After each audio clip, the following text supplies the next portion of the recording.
She's a brainless idiot, she can't even string two words together in English. The millionaire laughed, unaware that I spoke 4 languages fluently and had just figured out their $50 million heist plan. Welcome to the Twists of Fate channel. Before we begin, let us know where you're watching from. We're very interested. We hope you enjoy this captivating story. Anna Petrova stood in front of a cracked mirror in a small rented apartment on the outskirts of the capital, adjusting her black waitress uniform. The white apron, starched to a crisp finish, seemed like a symbol of a temporary compromise with a life that hadn't turned out quite as she'd planned. Looking back at her in the reflection was a 24-year-old girl with tired brown eyes and dark hair pulled back into a strict bun, as per the restaurant's requirements. Just 8 months earlier, she had defended her thesis in international economics at Los Pions University of Rome, receiving honors and letters of recommendation from 3 professors. 5 years of study in Italy had not been in vain. She was fluent in Italian, English, and French, understood international financial markets, and dreamed of a career at a major consulting firm. Back then, standing on the steps of the ancient university with her diploma in hand, it seemed like the world lay at her feet. But the reality of the domestic labor market proved harsh. An economic crisis, massive layoffs at major companies, an endless series of interviews where she was thanked with a fresh smile for her time and promised to be in touch soon. There were no calls. Money was dwindling with each passing month. Rent, utilities, food, everything required constant expenses, and there was no income. Her parents, Mikhail Stepanovich and Elena Pavlovna, simple schoolteachers from a small town, had exhausted themselves trying to provide their daughter with a European education. Her father worked double shifts. Her mother took on extra hours and tutoring. Calling them and asking for money was beyond Anna's strength. She watched her parents age over the years, her mother become sedentary, and her father hunched over under the weight of responsibility. Anna was forced to urgently find any job she could to at least pay the rent on her 1-bedroom apartment in a 9-story panel building on the outskirts of Studica. She got the apartment through an ad, a 28-square-meter apartment with Soviet-era furniture, a leaky faucet, and neighbors who kept the television on full blast at night. But it was better than sleeping at the train station. The White Swan restaurant was located in the heart of the city, in a restored 19th-century mansion with marble columns, stucco ceilings, and crystal chandeliers imported from Bohemia during the Tsarist era. It was a place where members of the State Duma, oil company owners, famous artists, and members of the creative elite dined. The average bill here started at 15,000 rubles, an amount that exceeded the monthly salary of her parents, who worked at a village school. Anna learned of a waitress opening through a job search website, where the requirements were fairly simple: presentable appearance, knowledge of basic etiquette, and preferably experience in the service industry. Despite her lack of restaurant experience, she was hired after a half-hour interview.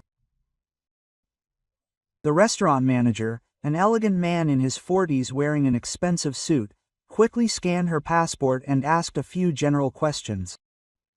"You know, Miss Petrova, we have some rather demanding clients, but I think you can handle it," he said, without even glancing at her bag where her diploma lay.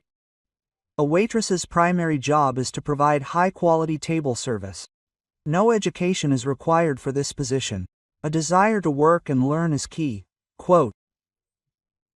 Anna wanted to mention her university education and knowledge of languages, but the manager had already switched to explaining the work schedule and salary.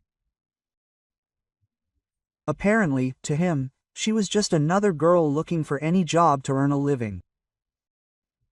Her first day began at 7 a.m. with a briefing. The maître d'hôtel, Viktor Ivanovich, a man of about 5, with impeccable manners and graying temples, sternly explained the rules of the establishment. He spoke measuredly, as if he were giving a lecture at an institute for noble maidens. Here, Anna Petrovna is not just a guest, but practically a deity. A smile should be sincere, but unobtrusive. Politeness, boundless, and inconspicuousness are your main qualities. You must anticipate your guests' wishes before they even voice them. Viktor Ivanovich led her through the restaurant, showing her the table layout, serving methods, and telling her about the regulars. That table by the window is Deputy Semyonov's favorite. He always orders duck papatinsky and dry red wine. And that corner table is preferred by banker Volodin. He doesn't like being distracted by unnecessary questions. Just bring him his usual order. Then came the most important part of the briefing. Viktor Ivanovich lowered his voice and looked Anna straight in the eye. And remember the main rule of our establishment. What you don't overhear at our guests' tables is none of your business. Conversations about business, politics, personal life, all of that must remain within the restaurant. Silence is golden, especially in our establishment. One careless rumor, gossip, or retelling of someone else's words can cost us not only a client, but also our license. Her colleagues gave the newcomer a rather cool reception. The women's locker room, reeking of cheap perfume and fatigue, had a unique atmosphere. Sveta, an experienced waitress in her 30s, with dyed blonde hair and bright red nail polish, glanced at Anna as she changed. Another student who thinks waitressing is a temporary, pocket money job, she grumbled, tightening her apron and adjusting her uniform. Let's see how long you can last once you realize you have to toil here for 12 hours on your feet, not read smart books. And earning tips here isn't as easy as it seems. Quote. Marina, another waitress, a woman in her 40s, with a kind face and tired eyes, was friendlier. Don't listen to Sveta, she greets all newcomers like that. The work is hard, yes, but once you get used to it, it's quite bearable. The main thing is not to argue with customers, even if they're wrong, and always smile. Quote, the first few days were extremely difficult for Anna. By evening, her legs ached so much that she could barely make it home. The constant pacing of the dining room with heavy trays of exquisite dishes made her arms tremble with exhaustion. Dozens of French wines, their serving methods, the correct temperature for storing different types of cheese, and the table-setting rules for various events all swirled in her head. But gradually, day by day, she settled into the rhythm of restaurant life. Her university education and good upbringing helped her find common ground with even the most capricious patrons. Anna could engage in intelligent conversation about Renaissance art, discuss the latest political events, or offer advice on choosing a wine to pair with a fish dish, often pleasantly surprising even the most sophisticated guests.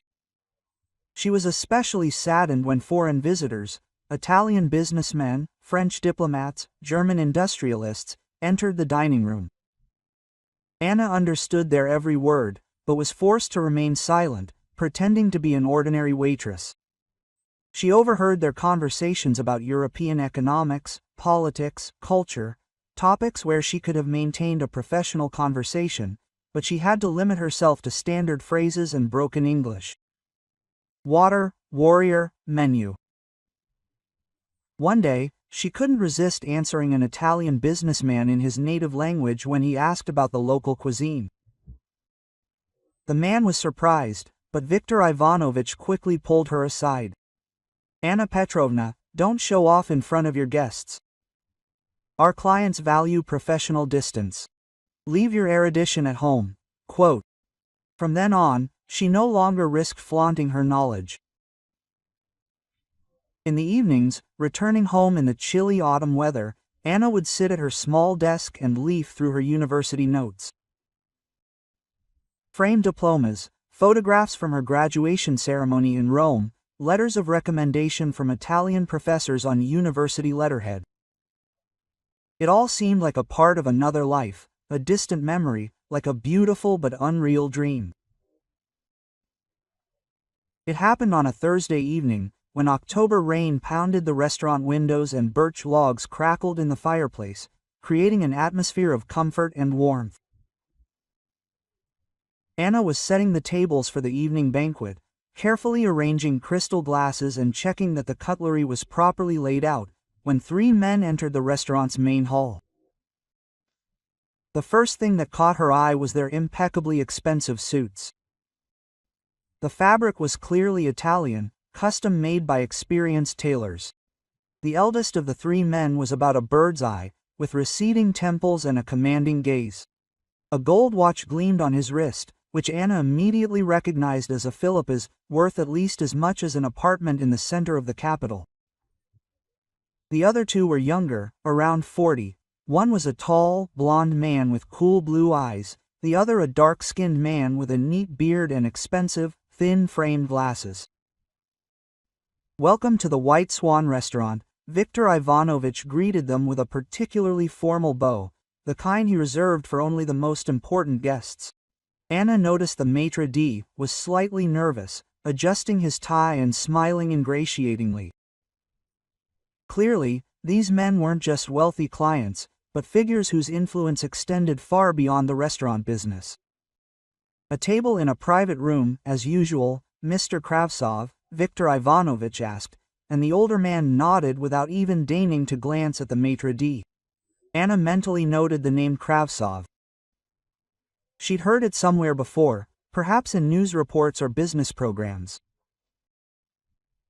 Viktor Ivanovich led the guests to a private room located at the back of the restaurant. This room was furnished with particular luxury. Antique mahogany furniture, paintings in gilded frames, a massive crystal chandelier, and, most importantly, excellent soundproofing, which allowed for confidential conversations without fear of being overheard. "Anna Petrovna, you will be serving room number 3, Viktor Ivanovich said quietly, approaching her after the guests had been seated. His voice held a special note, a mixture of the importance of the moment and a warning. "These gentlemen value impeccable service and complete discretion. Serve the dish quickly, discreetly, and do not linger in the room unnecessarily." Quote. Anna nodded and headed toward the room with the menu and wine list. Entering the room, she felt the atmosphere change. The men sat at the table with serious expressions. Their gazes were focused and businesslike. The conversation ceased as soon as she appeared in the doorway. "Good evening, gentlemen. Allow me to offer you the menu and wine list of our restaurant," Anna said with a professional smile, approaching the table. Kravtsov didn't even look at her, continuing to study some documents laid out in front of him. The blonde man glanced at her indifferently, as if appraising a piece of furniture, and the brunette in glasses nodded briefly. "Bring us the usual," Kravtsov muttered, not looking up from his papers. Anna was momentarily confused. She didn't know what the usual meant to these clients, but then she thought to ask Viktor Ivanovich for clarification. A few minutes later, she returned with information about the guests' preferences and began setting the table. Expensive beluga vodka, French champagne, Dane Prignan, black caviar, oysters, marbled beef. The order was for an amount that exceeded her monthly salary. The men remained silent in her presence, studying the documents and occasionally exchanging meaningful glances.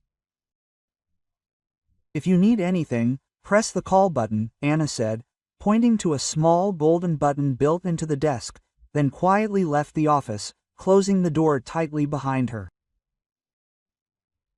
But the soundproofing wasn't as perfect as it seemed at first glance. Or perhaps the guests were talking too loudly, carried away by their conversation.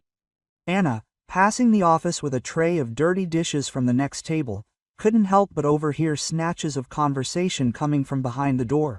At first, she heard the sounds of someone else's speech and immediately realized the men were speaking Russian, but deliberately confusingly, using a multitude of foreign terms and allegories, believing themselves completely safe in the restaurant. Anna slowed her pace, pretending to straighten the tablecloth on the nearest table. "The subject is ideal for our purposes," she heard Kravtsov's voice. Anna felt a chill run down her spine, wondering what kind of subject they could be talking about. Yes, she's just service personnel.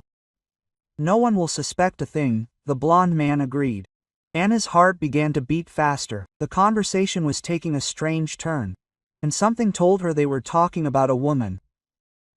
The dark-haired man in glasses added, Anna Petrova. Yes, we have all her personal information. The mention of her name made Anna freeze in her tracks. They were talking about her. Educated, but working as a waitress. Quote, perfect for covering our operations, Krosov continued. His voice held a note of disdain and cold calculation. People like her had despaired of finding a decent job. They were willing to do anything for pennies. Anna felt the world slipping from under her feet. What kind of operation was this? Why did they need her documents? She stood in the hallway, clutching them tightly to her nose in her trembling hands, trying to process what she'd just heard. The men continued their conversation, clearly unaware that anyone could understand them. No one would check a simple waitress. Quote, we'll use her identity for financial transactions, the blonde man said. The money would go through smoothly, and if anything happened, she'd be the one to blame. Anna realized she'd become an unwitting participant in some kind of financial scam. These people were planning to use her documents, her name, for some dubious financial transactions, and they were absolutely confident in their safety, believing that a simple waitress would never suspect a thing. Suddenly, the sound of a call button being pressed came from the office. Anna quickly recovered, straightened her uniform, and entered the office with a professional smile, though inside she was shaking with fear and indignation. The men instantly switched to casual topics and began talking about the weather and Moscow traffic, as if nothing out of the ordinary had happened. Quote, more champagne? Krosov said curtly, without even glancing at her. To him, she truly was invisible, part of the decor, a convenient tool for achieving his goals. Just a waitress, as he had dismissively described her a few minutes earlier. Anna emerged from the office on shaky legs, carrying an empty champagne bottle. Her heart was pounding so loudly she thought everyone around her could hear it. She headed to the bar for another bottle of Dame Pringle, trying to maintain a calm expression, though inside she was seething with indignation and fear. The bartender, Sergei, a young man in his 20s with a kindly face, noticed her state. Quote, Anya, you look a bit pale. The clients are getting on your nerves, he asked quietly, handing her a chilled bottle wrapped in a white napkin. Everything's fine, I'm just tired, Anna lied, trying to keep her voice casual. She couldn't tell anyone what she'd heard. Firstly, who would believe her? Secondly, these people clearly weren't the kind of people you should play with openly. But she had to find out more about their plans. Returning to the office, Anna noticed that the door was ajar a few centimeters. Apparently, someone was feeling stuffy from the tobacco smoke. This was her opportunity. She stood next to the door, pretending to wipe a decorative vase on the console, and strained her ears. The men had switched back to their usual manner of communication, speaking Russian, but with an abundance of foreign terms and expressions that were intended to conceal the true meaning of the conversation from casual listeners. Krasov was unfolding some diagrams on the table, and Anna heard the rustling of paper. Quote, so, the complete plan is ready, he said, tapping his pen on the documents. Our subject will officially become the owner of 3 offshore companies. Naturally, she'll never know about it. She'll think she's just consulting on some paperwork. Anna felt a shiver run down her spine. An offshore company was serious business.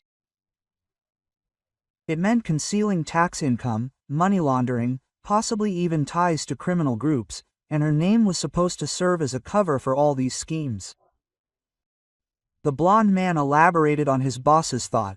Quote, the documents are already ready, we have the basic passport information, and we'll fabricate any educational diplomas you need. Our specialists are experts in this field and can make any diplomas to order. I wonder how you got her personal information? Asked the bespectacled brunette.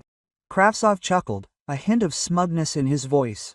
Quote, We have someone in the restaurant's HR department. When she applied for the job, they gave us a copy of her passport and basic information. Address, phone number, and information about her parents. That's quite sufficient for our purposes. Do you know anything about education? The blonde clarified. What education? Kravtsov snorted contemptuously. Works as a waitress at 24 years old. At most, some secondary vocational education or a college dropout. The perfect profile. Young, uneducated, needs money. Anna remembered her interview a month ago. The restaurant manager really asked for a passport for registration, but did not even require a university diploma. He said that waiters do not need it for work. At the time, it seemed natural to her, but it turns out that information about her education never fell into their hands. And how much money is planned to be transferred through these companies? The blonde inquired. About $50 million in the next 6 months, Kravtsov answered. The money comes from several sources. There is cash that needs to be laundered, and funds from the sale of assets that must disappear from the tax radar. The amount was dizzying. Anna barely held back a sigh of amazement. $50 million is more than the budget of a small city for an entire year. The brunette raised a glass of champagne. Then, let's drink to our little, unsuspecting assistant. Thanks to her, we'll become even richer. And most importantly, invulnerable to the law. The ideal candidate, Kravtsov added with disdain. Educated, but poor. Works as a waitress, although she graduated from university. Desperate, ready to do anything for money. Such people are easy to buy for pennies. The words that she could be easily bought made Anna clench her fists. How dare they talk about her like that? How dare they use her education and dire financial situation for their dirty deeds? But she continued to listen, realizing that every phrase she heard could be critically important. What if she suspects something or refuses to sign the papers? The blonde asked worriedly. Kravtsov snorted contemptuously. A simple waitress against 3 respected businessmen. Who would believe her? Besides, she won't even understand what she's signing. We'll say it's a contract for consulting services, we'll give $1,000 in advance, and she'll be grateful. Anna barely held back her laughter. If only they knew that this simple waitress understood more about international economics than many of those who consider themselves financial geniuses. And when do we begin the operation? Asked Brunette. Next week. I've already prepared all the documents she needs to sign, replied Kravtsov, patting the thick folder. We'll tell her it's a high-paying part-time job. She just needs to sign a few papers to formalize consulting services. And what kind of cover story will we come up with? We'll say this large Russian company is looking for someone to handle simple documents, like signing papers on behalf of the founder. Nothing complicated. You don't need to know any languages. Just sign where they show you. $1,000 for a few autographs. For her, that's a fortune. $1,000 for signing documents that will make her the nominal owner of companies through which they will launder $50 million. Anna understood that this was just the tip of the iceberg. If the operation was discovered, then she, as the nominal owner, would be the one in trouble. Her name will be on the documents, and the real criminals will remain in the shadows. And if she still refuses? The blonde man inquired. A steely note appeared in Kravtsov's voice. Then we'll have to use more convincing arguments. We have a complete dossier on her family. Her parents work in a small rural school. It would be very sad if they suddenly lost their jobs because of an anonymous call about their daughter getting involved with dubious people. The threat to the family made Anna turn pale. These people aren't just scammers. They're ready to resort to blackmail and intimidation. The parents had no idea what a dangerous situation their daughter had found herself in. Besides, Kravtsov continued, her own situation is precarious. She works without official employment, lives in a rented apartment. One word in the right ears, and she'll be left without a job and a roof over her head. And finding a new job with our recommendations will be practically impossible. Anna realized that they had truly studied her life in detail, knew about her financial problems, about her parents, about how difficult it was for her to find a job, and now they were planning to use all these weaknesses against her. Suddenly, silence fell in the office, and then footsteps were heard heading for the door. Anna quickly walked away from the office, took something from the nearby table. She picked up the empty plates and headed toward the kitchen, trying to look busy with her usual chores. Krovtsov left the office, saying in a casual tone, "We'll prepare the final documents tomorrow. The day after tomorrow, we'll have a preliminary conversation with the girl." He glanced around the restaurant, and his gaze lingered for a second on Anna. "Over there is our future business partner," he added with a grin, pointing in her direction. Anna felt their eyes on her and realized she had practically no time to think. In a day or two, they would approach her with an offer they thought she couldn't refuse: $1,000 for a poor waitress or threats against her family. The choice seemed obvious to them, but they didn't know who they were dealing with. The simple waitress turned out to be much smarter and more educated than they had assumed. And now Anna knew exactly what she had to do. This game was just beginning, but she was ready to show these gentlemen that not everyone is bought by money or intimidated by threats. The next day, Anna arrived at work earlier than usual. She barely slept all night, pondering the conversation she had overheard and her possible courses of action. Fragments of the previous day's conversation, every word of Krovtsov and his henchmen, swirled in her head. She understood that she was in an extremely dangerous situation, but there was nowhere to retreat. The entire day passed in agonizing anticipation. Anna waited tables, smiled at customers, and carried out her usual duties, but she was mentally prepared to face the scammers. She even wore a white blouse under her uniform and neatly braided her hair. She wanted to look as professional as possible at what could be a turning point in her life.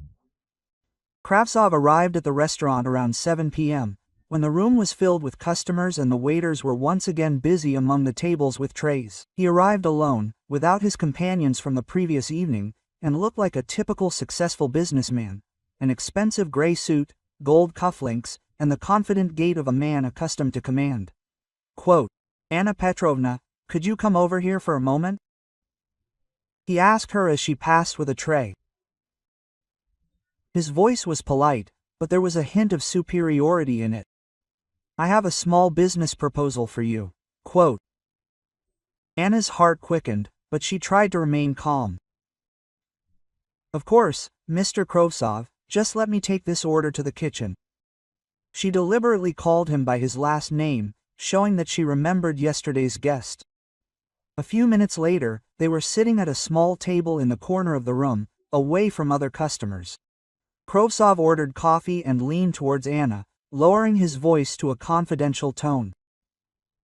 "Anna Petrovna, I notice that you work carefully and responsibly. This is rare among young people." "Thank you for the compliment," Anna replied, trying to look modest. "I try to do my job conscientiously. That is why I decided to contact you." Quote. Krovtsov took an elegant leather folder from his pocket. "Our company has a simple job, and we need a reliable person to prepare some documents. The work is elementary, but it requires accuracy and honesty." Quote. Anna made an interested face.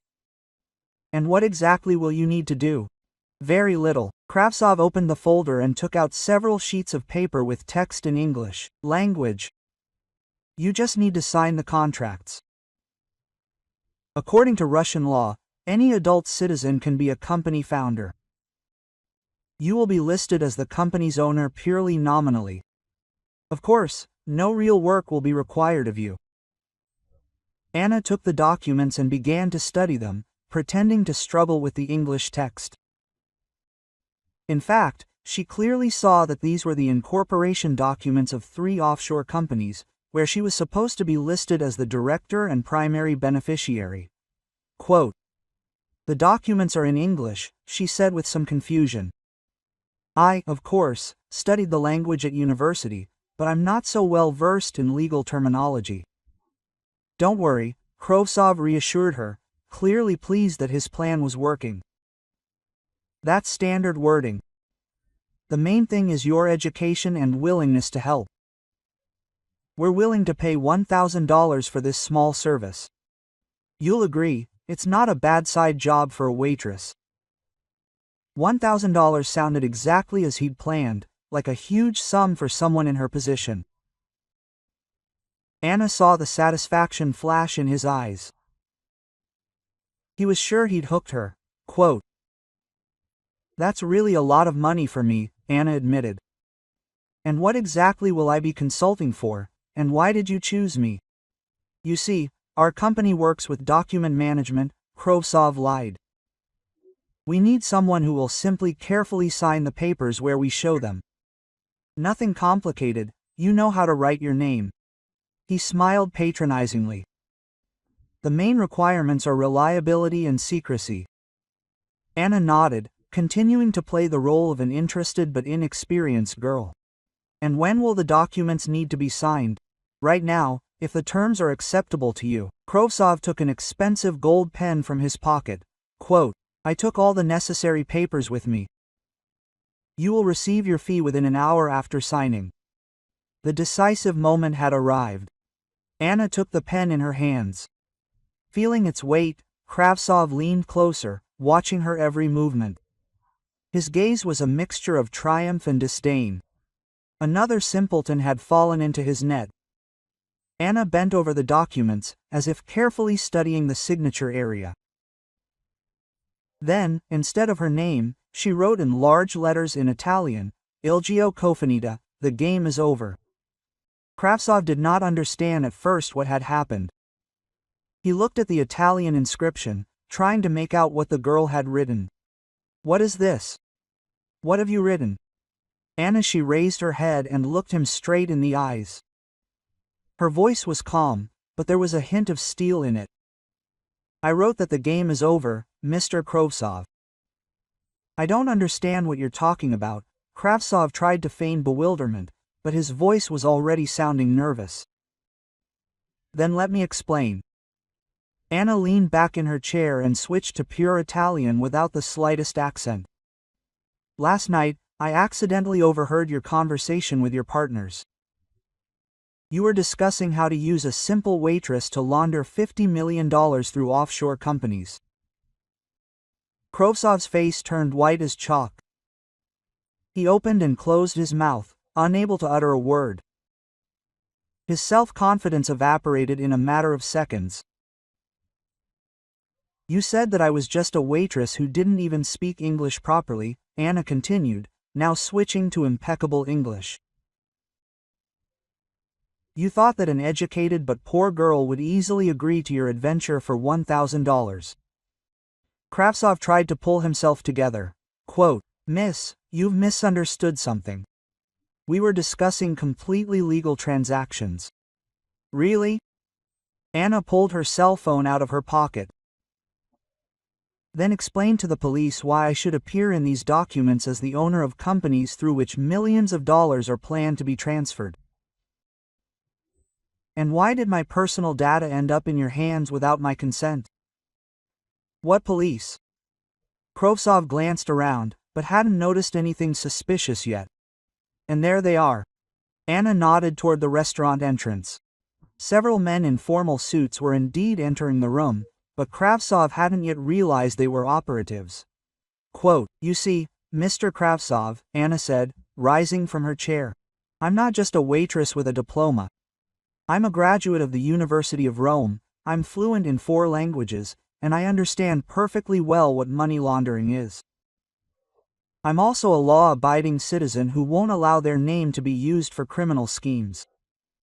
Kravtsov jumped up from the table, knocking over his coffee cup. "This is some kind of mistake. I didn't do anything." "Tell this to the investigator," Anna replied calmly. "In the meantime, remember, don't underestimate people just because they work as waiters. Sometimes, behind a modest uniform, There's much more than you might imagine. Quote. At that moment, detectives approached their table. One of them, a middle-aged man with a serious expression, showed his ID. Oleg Viktorovich Krovtsov, you are under arrest on suspicion of organizing a criminal organization and money laundering. The detectives surrounded the table where Anna and the pale-faced Krovtsov were sitting. The group's leader, Police Captain Sergei Mikhailovich Voronov, a man in his 40s with piercing gray eyes, pulled an ID from his pocket and spoke clearly. Oleg Viktorovich Kravtsov, you are under arrest on suspicion of creating a criminal organization, money laundering, and preparing to commit large-scale fraud. The entire restaurant froze. Diners at nearby tables stopped eating. Waiters paused with trays in hand, and cooks emerged from the kitchen, attracted by the unusual noise. Viktor Ivanovich, the maitre d', stood at the counter with his mouth open, unable to comprehend what was happening in his establishment. This is a misunderstanding, Krovtsov exclaimed, rising from the table so abruptly that he knocked over his chair. I was just conducting routine business negotiations. I have a lawyer, I know my rights. Quote. Of course you know? Captain Voronov replied calmly. So now I'll read them to you again. He began reciting the standard formula for the rights of the detainee, while two of his subordinates gently but firmly took Kravtsov by the arms. Anna watched with a sense of deep satisfaction, but also some surprise. Excuse me, Captain, but how did you find out about the meeting? I didn't call anyone. Quote. Voronov smiled. And you shouldn't have called, Anna Petrovna. We've been monitoring Mr. Krovtsov and his group for 6 months now. Their conversation in this restaurant yesterday was audio recorded. We have a court order for operational surveillance. Quote. So you heard everything? Anna asked in surprise. Every word, the captain confirmed. And we are very grateful to you for agreeing to help us complete the operation. Your agreement to this meeting allowed us to catch them red-handed as they were handing over the documents for signing. It turns out that a young man, introducing himself as a law enforcement officer, approached Anna this morning and explained the situation. He explained that Kravtsov was being monitored in a criminal case involving a major financial fraud and asked for her assistance in carrying out the operation. Anna, having learned she wasn't alone in this situation, readily agreed to help. At that moment, several more officers entered the restaurant, leading a blond man and a dark-haired man with glasses, Kravtsov's former companions, in handcuffs. Apparently, they were detained simultaneously in different parts of the city. Oleg, what's going on? The blond man shouted, seeing his boss surrounded by police. You said everything was under control. Shut up, idiot. Kravtsov barked at him. Don't say anything without a lawyer, but it was already too late. Captain Voronov nodded to one of his employees, who pulled out a tape recorder. Mr. Petrenko, you just admitted to your participation in a criminal scheme, mentioning that everything was under control. This testimony will be added to the case file. The blond man, whose name was Petrenko, realized his mistake and turned even paler. The dark-haired man in glasses remained silent, but his hands were visibly shaking. Then something unexpected happened. A phone notification sounded from the pocket of one of the restaurant patrons, and then another, and another. Anna turned around and saw several people at nearby tables taking out mobile devices and looking at something on their screens with interest. Quote. What's going on there? She asked the young man in jeans sitting nearby. Yes, they posted a video of your conversation online, he replied excitedly. Look, there are already thousands of views. Quote, waitress exposes $1 million scammers. That's the title of the video. Anna was taken aback. What video? Captain Voronov approached her and quietly explained. Quote,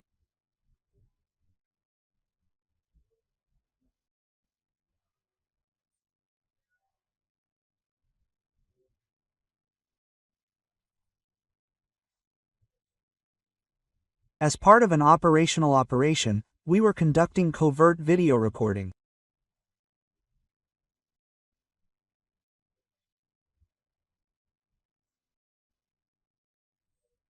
One of our employees was sitting at a nearby table disguised as an ordinary customer. After the criminals were arrested, the video was handed over to the prosecutor's office, but one of the witnesses apparently filmed the incident on a phone and posted it on social media. Indeed, the video went viral. The footage showed an elegantly dressed man handing documents to a modest-looking waitress, her writing something instead of a signature, and then starting to speak in a foreign language, after which the man's face turned white with horror. Game over. This moment has already become a meme, said one of the customers. And how did she switch to Italian? It just gives me goosebumps. Kravtsov, hearing these words, tried to break free from the hands of the police officers escorting him. This is a provocation, this is a setup. I was lured into a trap, but no one cared about his indignation. Mr. Kravtsov, said Captain Voronov, a criminal case has been opened against you under the article on money laundering obtained by criminal means and the creation of a criminal community. The documents seized from you confirm your intentions to use the personal data of citizen Petrova to create effective companies. I was only offering her a job, Kravtsov tried to justify himself. Consulting services are a legal type of activity using forged documents and offshore schemes to hide $50 million, clarified the captain. We have recordings of your conversations from yesterday, where you discussed in detail the entire criminal scheme. Petrenko could not stand it and tried to pay off. Captain, let's resolve this issue humanely. We have money, we can compensate all the costs of the operation. He finished speaking because he could tell from Voronov's expression that he was making another serious mistake. Attempted bribe of an official, the captain stated. That's another charge against you, Mr. Petrenko. The dark-haired man in glasses, who had remained silent until now, suddenly spoke up. What if we testify against the other participants in the scheme? We have information about larger operations involving high-ranking officials. Quote. Kravtsov looked at him with hatred. Sasha, what are you doing? We agreed to stick together. Quote. Sorry, Oleg, replied the brunette, whose name was Alexander. But I'm not going to sit for 20 years because of your ambitions. I have a family, children. Quote. Captain Voronov listened carefully to this proposal. The possibility of cooperating with the investigation will be considered on the condition that you provide a full and truthful testimony, but this does not guarantee your release from liability. Meanwhile, the video on the internet was gaining more and more views.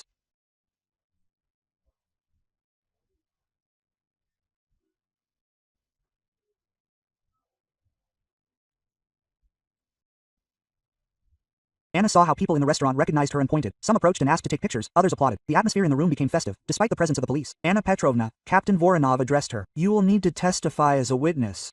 But first, we will ensure your safety.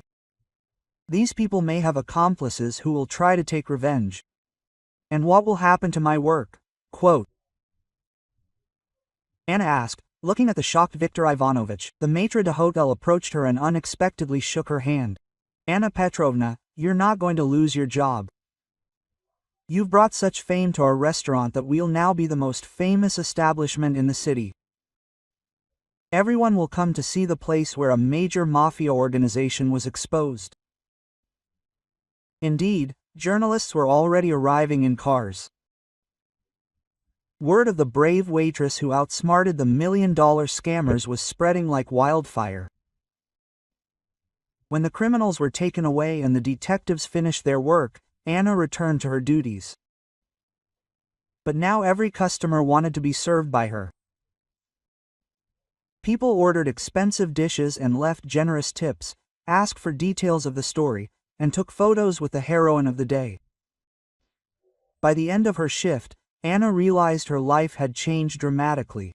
The video had already been viewed over 1 million times, and in the comments, people admired her intelligence, education, and courage. Many wrote that it was a wonderful lesson for those accustomed to treating waitstaff as second-class citizens. By the next morning, the video exposing the scammers had garnered over 5 million views. Anna woke up to the sound of her phone ringing. Journalists, TV producers, and representatives from various publications were calling. Her number had somehow become publicly available, and there were so many people wanting an interview that she simply stopped answering. When Anna arrived at the restaurant, A veritable crowd was waiting for her outside. Journalists with cameras, photographers, and simply curious passers-by. Everyone wanted to see the girl who had become an overnight internet sensation. The restaurant's security guards had a hard time escorting her through the crowd to the service entrance. "Anna, Anna!" the reporters shouted. "Tell us, how did you decide to take this step? Were you both afraid? Are you planning to change careers?" Quote. Viktor Ivanovich greeted her at the door with an excited expression. "Anna Petrovna, we're sold out today. All the tables are booked a month in advance. People are coming specifically to eat at the restaurant where this story took place." Quote. "The administration asks you to come see them. Many offers have been received." A surprise awaited Anna in the manager's office. Several people in expensive suits were seated at the table, and on the table lay folders with documents and business cards. "Anna Petrovna," the manager stood up to greet her. "Allow me to introduce you to Mr. Semyonov, Rector of the Institute of International Relations, Ms. Volkova, Dean of the Faculty of Economics at Moscow State University, and Mr. Petrov, HR Director of Alpha Consult, a major consulting company." The rector, an elderly man with a kind face and a gray beard, was the first to extend his hand to Anna. "Anna Petrovna, we have carefully studied the story involving you. Your language skills, education, and fundamental integrity have made a great impression on us. We would like to offer you a position as a lecturer in international economics at our institute." Quote. Ms. Volkova, an elegant woman in her 50s, added, "MSU is also interested in such a person. We are ready to offer you a position as a senior lecturer in the Department of European Languages, with the opportunity to teach lectures in Italian to international relations students." Quote. Mr. Petrov, a middle-aged man with a business-like expression, placed his business card on the table. "Our company is ready to offer you the position of senior consultant for international projects. The salary is 3 times higher than the university's, plus bonuses for each successful project." Quote. Anna looked at these people in confusion. Just yesterday, she was a simple waitress, barely making ends meet. And today, 3 prestigious organizations were simultaneously offering her the job of her dreams. "I don't know what to say," she admitted. "This is so unexpected. May I have time to think?" "Of course," the rector nodded. "But I want to add that there is another important aspect to our offer. The story of exposing the fraudsters showed that you are not only educated, but also principled. Such people are currently in short supply in the educational system." Quote. After the representatives of the educational institutions and the company left, the restaurant manager was left alone with Anna. "Anna Petrovna, I understand that you will most likely accept one of these offers, and I will only be happy for you. But I want to say, if you want to stay with us, we are ready to offer you the position of assistant, managing the appropriate salary." At that moment, there was a knock on the door. Sveta, the same experienced waitress who had greeted Anna coldly on her first day, entered. But now her eyes showed admiration and a little shyness. "Anya, forgive me for the way I greeted you then," she said. "I thought you were an ordinary student, earning some money to cover her expenses. But it turns out you're a real hero. I'm proud to work alongside you." "Sveta, you shouldn't say that," Anna said, embarrassed. "I just happened to be in the right place at the right time." "Don't be modest," Marina interjected, also poking her head into the office. "You showed those rich people that not everyone can be bought with money. And most importantly, you proved that a person should be judged not by their profession, but by their qualities." Quote. That afternoon, Captain Voronov approached Anna. He looked tired but satisfied. "Anna Petrovna, I want to thank you again for your assistance with the operation. Thanks to your assistance, we were able to arrest not only Kravtsov and his accomplices, but also 7 other members of the criminal group." 7? Anna was surprised. Yes, they testified and exposed the entire network. It turned out the scheme was much larger than we thought. Through proxies, they've already laundered over $200 million. You helped shut down an entire criminal organization. And what will happen to them? Anna asked. Kravtsov will get 15 to 20 years in prison, the captain replied. The rest, depending on the degree of their involvement. Petrenko, the blonde guy who offered the bribe, will get 10 years. And Alexandrov, the dark-haired man with glasses who agreed to cooperate with the investigation, could get a suspended sentence. That evening, Anna received a call from her parents. Her mother was crying into the phone from pride and excitement. Quote, Anushka, we saw you on TV. The whole school gathered in the teacher's lounge to watch the news. Everyone says we raised a real person. Mom, don't cry, Anna reassured her. Everything is fine, it's over. And Father wants to talk to you, Mom sobbed. Father's voice sounded worried. Daughter, I'm so proud of you. You could have been scared, kept silent, taken this money, but you acted according to your conscience. That's worth a lot. In the evening, when her shift ended, Anna left the restaurant through the main entrance. The number of journalists had diminished, but a few were still on duty at the entrance.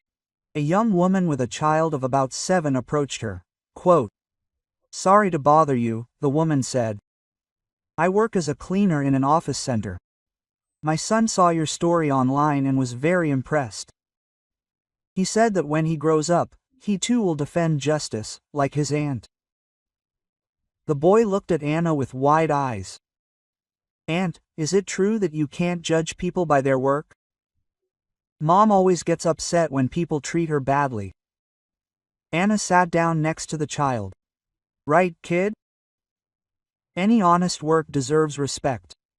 And most importantly, it's not what you do, but who you are on the inside. This conversation with her child made Anna reflect on what had happened over the past 2 days.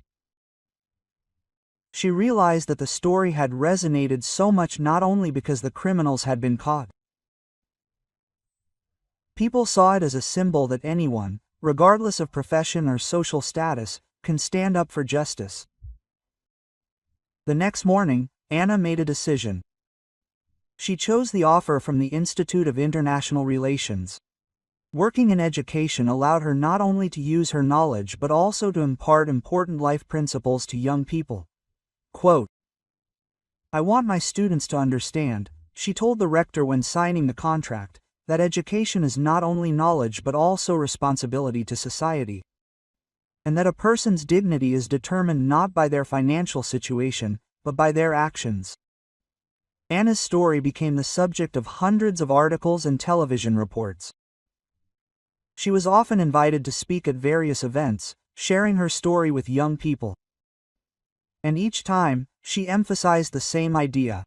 It doesn't matter what your profession is, what matters is whether you remain human under any circumstances.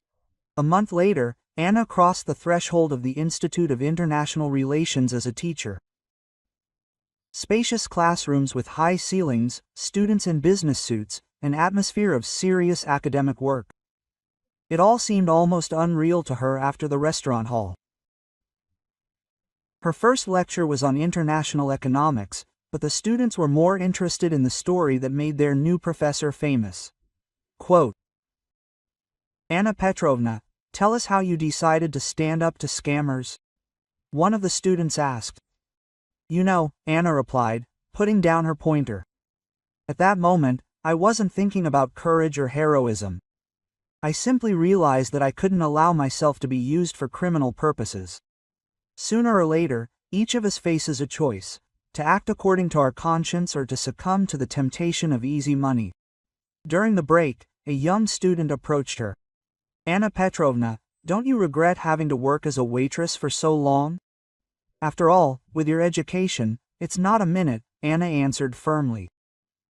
That job taught me a lot. I saw how differently people treat those they consider their social inferiors, and I realized that true civility is revealed precisely in such situations. That evening, Anna stopped by the White Swan to visit her former colleagues. The restaurant was thriving. The story of exposing the fraudsters had attracted many new customers. Viktor Ivanovich greeted her as a dear guest, showing her to the best office. Quote, "How are things at the institute?" Svet asked, sitting down next to Anna at a table in the corner of the room. "Good," Anna smiled. "The students are smart and motivated. And you know what's most interesting? Many of them now treat the service staff differently. Apparently, my story made them think." Marina brought them coffee and also joined the conversation. "And remember how Svetka said you wouldn't last long?" She laughed. "Who would have thought that in a couple of months you would become famous?"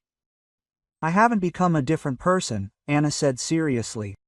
"I simply got the opportunity to do what I'd been preparing for years. And it's a joy when your work matches your abilities and principles." A few days later, Anna received a letter from Captain Voronov. The court sentenced the members of the criminal group. Kravtsov received 18 years in prison. His accomplices received 8 to 15 years, depending on the degree of involvement. All the embezzled funds were returned to the state treasury.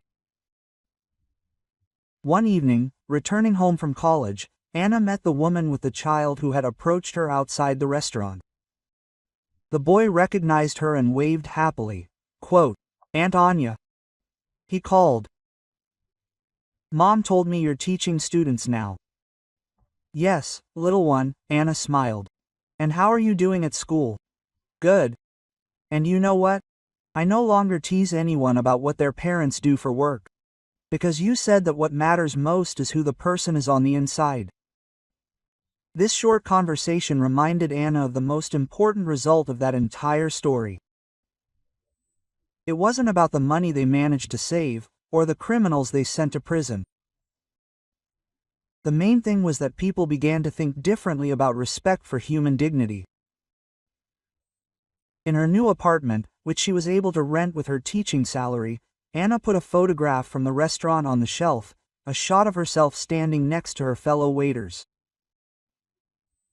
It was a reminder of the time when she was just a waitress, but even then she remained a person of principle. A call from her parents interrupted her thoughts. Quote, "Anushka, we are so proud of you," her mother said.